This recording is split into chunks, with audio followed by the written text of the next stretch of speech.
예, 월요일 묵상 시간입니다. 하나님이 말씀해 주신 삶의 상식이 그 어떤 극한 감정적 체험보다 더 중요하다. 하나님이 말씀해 주신 삶의 상식이 그 어떤 극한 감정적 체험보다 더 중요하다. 이런 제목으로 또 이번 주간 말씀 묵상 시작하겠습니다. 자, 지난주 우리가 열왕기하 15장에서 17장까지 나오는 북이스라엘의 마지막 역사, 그러니까 북왕국이 멸망하는 그 사건들을 살펴봤습니다. 열왕기에서는 이제 남북 왕국 이야기만 이제 번갈아 나오고 있었기 때문에 지난주 우리는 먼저 카메라를 이 북이스라엘에 비추면서 북이스라엘의 멸망의 순간까지 이제 살펴봤고, 이제 북이스라엘이 처음부터 좀 하나님을 오해함으로 생긴 그 전체 역사를 통해서 성도로서 우리가 처음 은혜로 이 교회 안에 오게 될 때 이 성도들이 먼저 하나님의 계시의 말씀을 통해 바르게 하나님을 아는 게 얼마나 중요하냐라는 걸 우리가 살펴보았습니다. 자, 그렇게 남북 분열 왕국 중에 이제 북이스라엘이 망하고 없어지니까 이제 남은 이야기는 계속해서 이제 남유다의 이야기이기 때문에 자, 앞으로 역사도 좀 단순해지겠지만 우리가 이제 남유다 왕국을 살펴보게 될 때 이 과정에서 이 남유다와 연결된 이 사건들을 우리가 또 왕들을 거꾸로 좀 올라가서 살펴야 되니까 아마도 북이스라엘과 연결된 이야기가 좀 나올 겁니다. 자, 그러면 지금까지 살폈던 북이스라엘의 왕들과 그 역사를 잘 기억하면서 우리가 보면 도움이 되겠죠. 그래서 우리 이번 주간에 우리는 이제 그래서 카메라를 이제 남왕국, 그러니까 15장에서 17장은 남왕국, 북왕국의 얘기가 다 있는데 이번에는 이제 남왕국으로 돌리게 되는데 자, 북이스라엘로 이야기하면 과거로 이제 다시 되돌아가는 거나 마찬가지니까 이렇게 겹쳐 나올 때 혼돈 없이 잘 살펴갈 수 있기를 바랍니다. 자, 그리고 남유다의 이야기를 살펴갈 때 우리가 이제 역대하서를 잘 읽어가는 게 중요하거든요. 좋은 정도가 아니라 역대하에 나오는 그 같은 왕들의 기록을 필수적으로 참고해서 우리가 살펴봐야 됩니다. 특히 이제 남왕국을 살필 때는 꼭 그렇죠. 그래서 열왕기서와 역대기서는 같은 분열왕국의 그 역사적 시기를 다루고 있지만 기록 시기가 다르고 또 기록 목적도 다르다고 그랬었죠. 그러니까 열왕기서 같은 경우는 남왕국마저 패망한 후 포로로 잡혀간 그곳에서 결국에 이제 택함받은 민족이 왜 패망했는가라고 하는 그 패망의 원인이 무엇인지를 집중적으로 좀 살펴봤다고 하면 역대기서 같은 경우는 더 시간이 흘러서 그 바벨론 70년 포로 생활 후에 돌아왔을 때거든요. 그래서 무너진 성전을 재건하며 민족의 정체성과 자긍심을 가지게 하기 위한 어떤 그런 목적으로 이 역대기서를 기록을 했던 거죠. 그래서 역대기서를 보면 이스라엘의 그 다윗 왕을 비롯한 저들의 전성기를 중심으로 남유다 왕국 왕들의 그 공적들을 이렇게 그래도 비교적 좀 더 많이 적어가고 있기 때문에 잘못된 점을 들춰내는 열왕기보다 좀 더 자세하게 왕들의 그 어떤 행적들을 살펴볼 수 있습니다. 그래서 이제 우리가 북왕국 멸망 이후 남유다의 마지막 이야기를 살펴나갈 때 이 역대하는 아주 중요하게 잘 참고하셔서 읽어간다면 더 많이 바르게 이해할 수 있게 될 겁니다. 자, 그래서 계속해서 이제 남유다의 역사를 살펴보면 지난번 열왕기하 11장까지 우리가 좀 거꾸로 올라가서 그 아달랴라고 했던 그 악한 여자 기억하십니까? 아들 아하시야가 북이스라엘의 이 왕의 그 문병을 갖다가 예후에 의해서 손에 죽게 되잖아요. 그때 이제 그 남왕국에서 자기가 친손자들을 다 죽여버리고 왕이 되려고 했던 여자. 이런 짓을 벌일 때 여호야다라는 제사장이 여호스라는 그 왕자 한 명을 살리죠. 그때 1살 정도 됐었는데 6년 동안 이 성전에 숨겨놓고 키우다가 7살이 될 때 이제 이 아달랴를 폐위시키고 이제 이 요아스라는 다윗의 혈통 이 왕을 이제 왕으로 온전히 세우는 그런 이야기를 살폈었는데 여러분 기억할 겁니다. 자, 그런데 그렇게 왕이 된 요아스가 어땠다고 그랬죠? 열왕기하 12장의 얘기를 참고해 보면 처음에 그 제사장 여호야다가 살아서 함께하는 동안, 그러니까 코치를 할 때는 잘했는데 이 제사장이 죽고 나서는 이게 완전히 우상 숭배로 빠져버렸죠, 이 사람이. 심지어 자기를 정말 살리고 도왔던 여호야다 제사장의 아들이 스가랴라는 사람, 이 사람이 그때 당시 제사장이었는데 이 사람이 잘못된 길을 가는 걸 보고 바른 말을 해주니까 이 왕에게 아부하는 신하들과 이 사람을 모함해서 죽이는 그런 짓까지 하게 되거든요. 자, 이런 걸 볼 때 뭐라고 그랬습니까? 말씀의 기준을 잃은 삶을 살았다라는 걸 우리가 볼 수 있는데 그러면 당연히 어떻게 되겠어요? 말씀의 기준에서 어긋나고 이 죄악의 길로 가면 당연히 레위기 26장이나 신명기 28장에서 경고했던 그런 불순종의 결과들이 벌어지게 되겠죠. 그래서 이제 북쪽에 아람 왕국이 쳐내려와서 유다와 이 예루살렘을 점령하고 백성의 지도자들을 죽이고 막 노략해 갑니다. 근데 사실 이런 일이 벌어질 때 유다를 침략한 아람의 군대 수가 유다의 군대 수보다 훨씬 적었어요.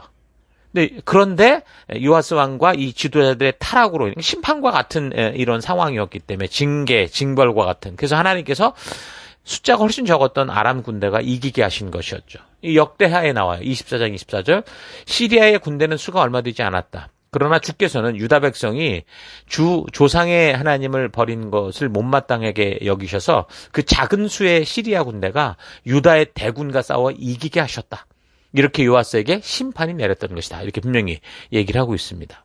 그러니까 요아스가 이제 좀 좋은 리더를 만났잖아요. 그 제사장을 만났고, 오늘날로 말하면 좋은 부모를 만났고, 좋은 교회를 만났고, 좋은 리더를 만나서 처음에는 바르게 이제 이 제시하는 대로 시작을 했다가, 그러니까 좋은 이런 리더와 있을 때, 이런 부모와 또 교회와 있을 때 어떻게 돼요? 이 말씀을 통해서 스스로 바르게 주도적인 믿음으로 자라야 되는데 그러지 않았던 거죠.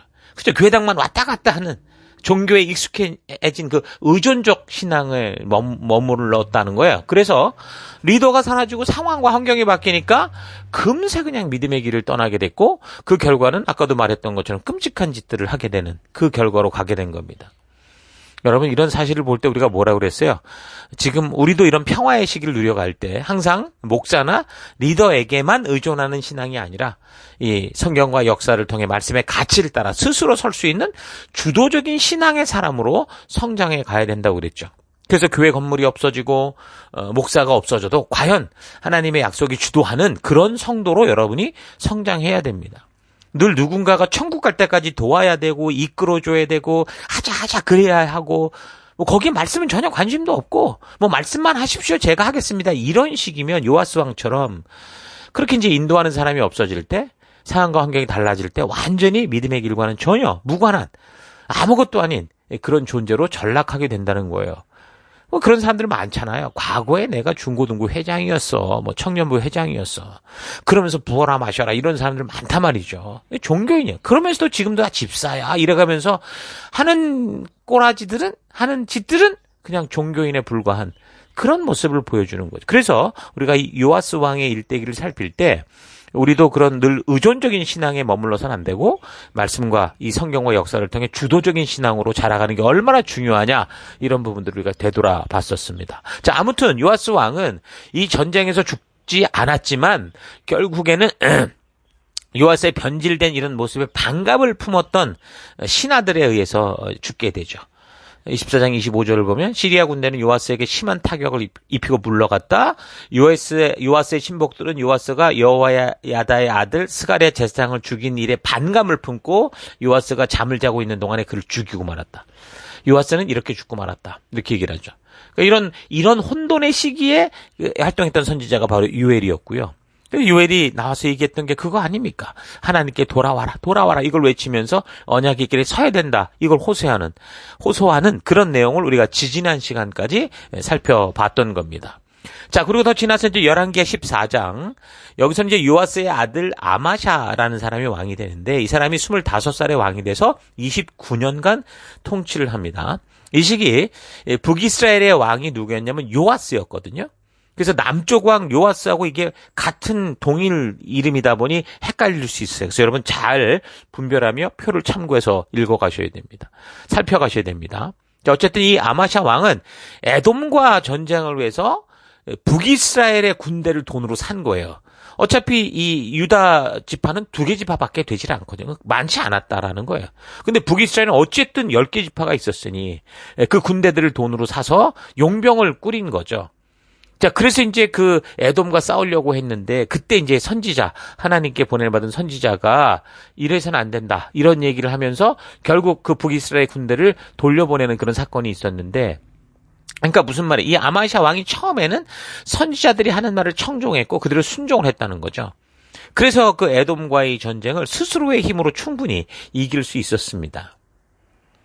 자, 그렇게 분명히 순종하는 그런 모습을 보였죠. 그러니까 이미 선지자들은 뭐 북이스라엘에 하나님이 함께 하실 수 없는 상태라는 걸 분명하게 알고 있었잖아요. 그래서 남유다의 왕 여호사밧처럼 막 친북 정책 펼치면서 아합과 이세벨을 가까이 하고 그 집안의 여자를 며느리로 맞이했다가 결국 그 며느리 아달랴에 의해서 온 민족이 바알 우상 숭배에 빠지면서 다윗의 혈통이 완전히 전멸 직전 상황으로 가는 그런 일들을 지금 다 알고 있었던 거죠. 그러니까 이제 당연히 선지자가 이건 반대하는 거예요. 그래서 북이스라엘은 혈통으로 보나 역사로 보면 이건 완전히 분명히 10개 지파가 맞아도 저들이 처음부터 지금 하나님을 금송아지로 변질시켜버린 순간부터 저들은 완전히 우상숭배자가 됐었고 이방인이나 다를 바 없는 그런 삶을 살았던 겁니다. 이렇게 하나님을 왜곡하고 변질시킨 사람들이 시내산 언약의 약속을 그대로 사용한다고 하면 어떻게 사용을 했겠어요? 예? 성경을. 이런 사람들이 성경을 쓴다 그러면 그 성경이 어떻게 사용되겠습니까? 같은 성경을 가지고도 자기 마음대로 해석하고 뭐 예배의 형식과 절기를 지키고 뭐 그 안에서 사용하는 언어들이 똑같고 그런지는 몰라도 그 내용은 어떻다는, 그 중심은 어떻다는 거예요. 저들이 어떻게 살든지 복받고 잘되고 뭐 만사가 형통하다 뭐 이렇게 가면서 이 변질된 이 신앙이 아주 당연한 것처럼 그 우상 숭배를 벗어나지 못하는 그런 삶을 살게 되는 거 아니겠습니까? 그래서 이제 이 아마샤 왕에게 선지자를 통해서 이 사실을 분명하게 알게 한 겁니다. 그래서 이제 이 북왕국의 이 군사를 쓰려다가 이제 안 쓰게 됐는데, 그러니까 이 북이스라엘의 이 군사들이 아주 불안당 같은 짓을 합니다. 자기들이 이제 전쟁에 나가야 좋은데, 왜냐하면 이게 감정상의 문제가 아니라 자기들이 전쟁에 나가야 돈을 벌거든요. 그러니까 용병으로 와서 많은 대가가 지불됐지만 전쟁에 나가면 더 많은 걸 가지고 올 수 있었던. 그러니까 옛날에 전쟁이 다 그렇고 지금도 보면 다 똑같아요. 다 뺏어오는 전쟁이거든요. 근데 목숨 걸고 전쟁에 나오는 그 이유가 그렇게 이제 많은 전리품을 획득해서 가려고 했는데 이게 무마되니까 비록 뭐 전쟁도 안 하고 돈은 받았지만 그게 이제 불쾌하다. 분노한 거죠. 그래서 이 성경의 내용을 참고해 보면 이들이 돌아가는 그 북이스라엘 돌아가는 길에서 막 남유다 이 백성들을 다 막 침략을 해요. 그래가지고서 결국에는 이 사람들이 많이 뭐 여기 보면은 25장 13절을 보면 역대하겠죠. 사람을 3,000명이나 죽이고 물건도 많이 약탈했다. 이렇게 분명하게 그래서 얘기를 하고 있습니다. 그러니까 이런 사실을 봐도 북이스라엘이 살아가는 이 삶의 수준, 이 백성들의 수준, 왕의 수준 이게 다 똑같았다라는 거죠. 완전히 이방의 야만인과 다를 바 없는 똑같은 수준의 그런 삶을 살고 있었다. 이런 걸 우리가 알 수 있는 거죠. 어쨌든 이 아마샤 왕이 그래서 선지자를 통한 하나님의 말씀대로 순종하고 에돔 족속을 통해 전쟁의 대승을 거두게 됐어요. 그런데 이 아마샤가 그 승리를 통해 하나님께 감사하고 찬양하며 믿음의 나라를 더 굳건히 세워갔냐? 그게 아니었었죠. 에돔 사람들이 섬기던 신을 가지고 와요. 그 신상들을 가지고 와서 거기에다가 분향하고 경배하는 우상 숭배를 하기 시작하는 거예요. 25장 14절 아마샤는 에돔 사람을 학살하고 돌아올 때에 세일 자손의 신상들을 가져와서 자기의 신으로 모시고 그것들 앞에 경배하며 분향했다. 그래서 지금 하나님께서 크게 노해서 예언자를 보내시고 그래서 당신 지금 못하는 짓이냐 이런 얘기를 막 책망을 하게 되는 거죠. 그랬더니 이 아마샤가 어떤 짓을 하냐면 25장 16절을 보면 우리가 언제 너를 왕의 고문으로 추대했냐 너 맞아 죽을래? 입 닥쳐 이렇게 호통을 치는 거죠. 그래서 예언자가 말을 할 수가 없었어요. 그러니까 이런 상황을 보니 하나님께서 결국은 당신을 이미 이 심판의 길로 두신 것 같다. 이렇게 이제 생각을 하는 거죠. 그래서 그 후로 이제 아마샤는 선지자들의 말을 듣지 않고 자기 생각대로 그렇게 이제 행동했던 거예요. 그래서 이제 북이스라엘의 그 요아스 왕과 벳세미스에서 전쟁을 벌이다가 완전히 패합니다. 이 전쟁에서 패해서 이 아마샤가 그 북왕국의 왕 요아스에게 포로로 잡혔어요. 그래가지고 포로로 잡힌 채로 자기 성 예루살렘으로 끌려 들어갔어요. 온 백성들이 보는 앞에서 완전히 수모를 당한 거죠. 그리고 예루살렘에서 가지고 있던 보물 다 뺏기고 또 많은 사람들이 볼모로 잡혀가게 됩니다. 근데 이때 아마샤가 이 왕이 함께 끌려갔는지는 확실하지 않은데 뭐 어떤 사람들은 함께 잡혀갔다가 볼모아 대신 바꿔서 돌아왔을 거다 그렇게도 얘기를 하는데 어쨌든 아마샤가 살아있는 동안 그의 아들 우시야가 섭정 통치를 하는 걸 볼 때 이 전쟁의 패배로 인해 어쨌든 분명히 잡혀갔다라는 거라고 보는 게 좀 더 이 역사적 흐름 그러니까 본문의 흐름에 좀 타당해 보입니다. 그러니까 분명한 것은 그가 나중에 어쨌든 돌아온다는 건데 돌아와서 예루살렘에 있다가 내란이 일어나요. 그래서 이 사람이 라기스로 도피를 했는데 이 반역자들이 보낸 자객에 의해서 그곳에서 결국 살해돼서 죽게 됩니다. 자, 그러니까 처음을 잘 시작하는 것 같아도 그 첫 마음을 가지고 끝까지 간다라는 것은 쉽지 않다는 거죠. 특히 인간은 욕심이 있고 누군가보다 자기가 더 나은 사람이다. 내가 뭘 하나 해놓고 나면 내가 이런 사람이야. 이렇게 인정받고자 하는 본능을 가졌기 때문에 이게 결코 쉬운 게 아니라 그래서 하나님이 왕이 되는 사람들에게 다시 말하면 톱에 서는 자들, 성공하는 자들에게 뭐라고 그랬냐면 항상 하나님의 말씀을 옆에 두고 날마다 읽고 묵상해서 이 말씀의 가치대로 행해야 된다. 하나도 빠짐없이 잘 지켜라. 이렇게 명령을 하신 거죠. 그러니까 이 말씀만이 우리의 교만과 욕심의 마음을 다스릴 수 있기 때문에 하나님이 그렇게 명하셨던 겁니다. 자, 성도에게도 마찬가지겠죠. 정말 날마다 하나님의 말씀과 동행하는 삶이 그래서 우리에게 꼭 필요한 거예요. 우리도 우리 삶의 현장에 나가서 승리도 하고 칭찬도 받고 여러 가지 일이 있을 때 우리도 모르는 사이에 어떻게 돼요? 아마샤 같은 일을 충분히 벌일 수 있기 때문에. 그래서 우리는 이 아마샤 왕의 역사를 잘 보면서 과연 내가 어떤 길을 걸어야 되는가? 어떤 마음을 가져야 되는가? 잘 깊이 생각해보는 우리가 돼야 되는 것 잊지 마십시다. 자, 오늘 하루 나는 이 위기의 순간에는 누구라도 그렇듯이 절대자를 의지하고 그의 말씀 하나하나를 온전히 따라 순종하고자 하는데 그런데 그런 위기를 하나님의 은혜로 극복해서 정작 승리와 역전의 순간이 될 때 다시 말해서 내 삶의 위기보다 이제 평안과 안정이 있고 나름대로 승승장구하는 그때 이 아마샤 왕처럼 그런 축복이 하나님으로 말미암았다라는 것을 잊어버리고 세상의 우상들, 그러니까 자기 본능에 따른 욕심과 교만을 따라가는 그런 삶을 살아가고 있지는 않은가 좀 되돌아볼 수 있기를 바랍니다.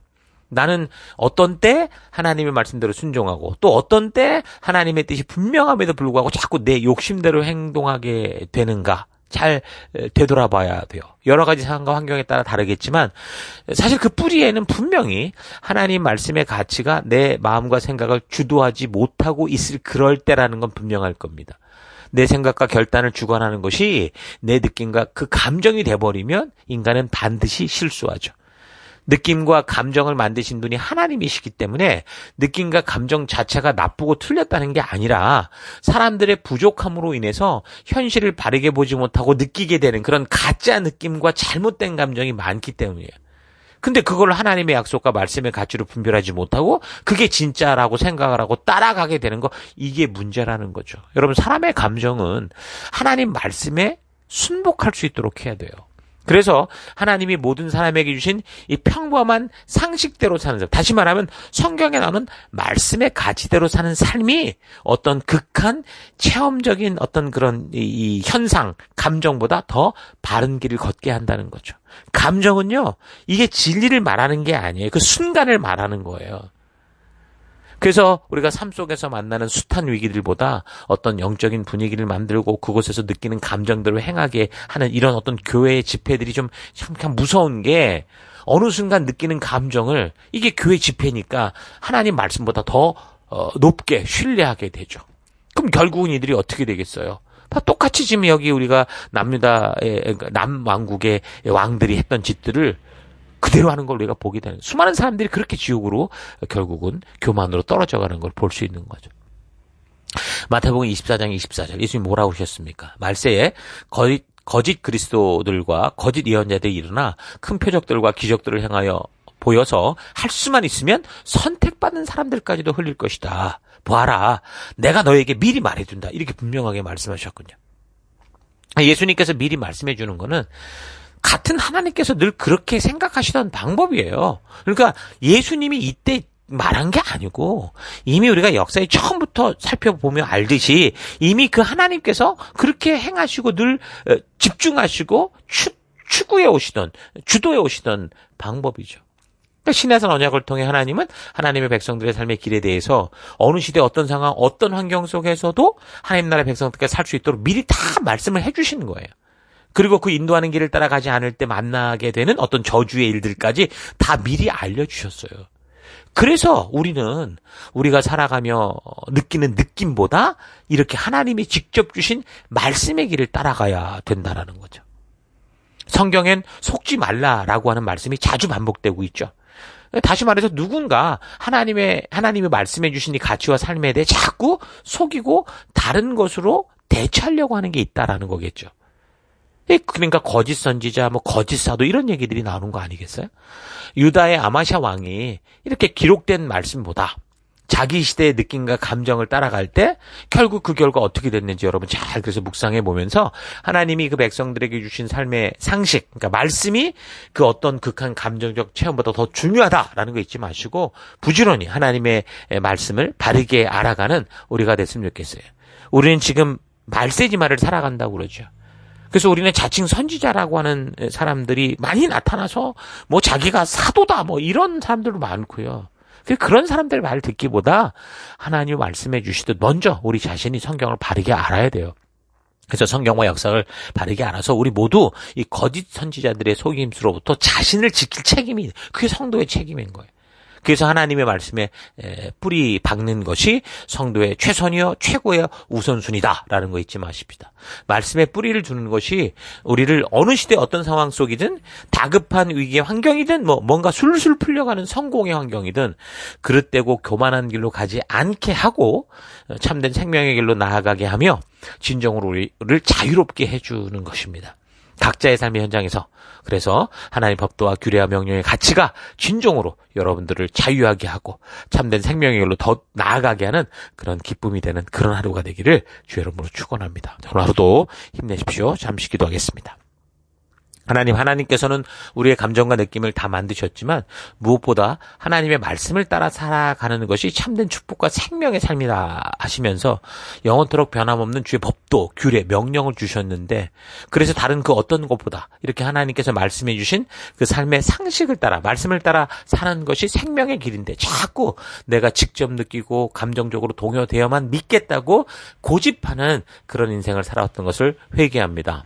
위기의 순간에는 누구나 하나님을 찾지만 뭔가 삶이 평탄해지는 순간에는 누구라도 쉽게 교만해지고 하나님이 주신 그 가치를 잊고 자신의 느낌을 따라 말하고 행동할 수 있다. 이런 사실 잊지 않고 늘 하나님의 말씀을 따라 어떤 상황과 환경 속에서도 그 가치대로 살아가는 거룩한 삶의 습관을 만들어가는 내가 되기 원합니다. 삶의 어떤 순간이 다가와도 교만하거나 너무 두려워하거나 하지 않고 오직 우리 주님이 말씀으로 알게 하신 그 약속을 믿고 담대히 빛과 소금다운 삶을 살아가는 내가 되기를 원합니다. 하나님, 주의 말씀이 나의 반석이고 나의 보호처요. 하나님 나에게 생명을 주는 그 복된 길이라는 거 잊지 않고 오늘 하루도 그런 말씀의 길 가운데 나아가는 내가 되기를 견탄하고 감사드리며 예수님 이름으로 기도했습니다. 아멘.